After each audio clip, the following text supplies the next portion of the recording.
أعوذ بالله من الشيطان الرجيم.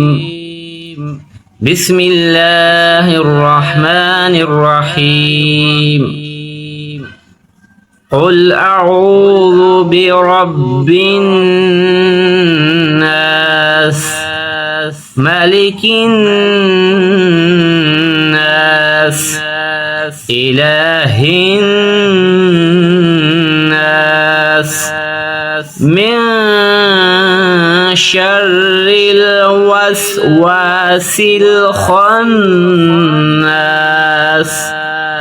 الذي يوسوس في صدور الناس من الجنة والناس.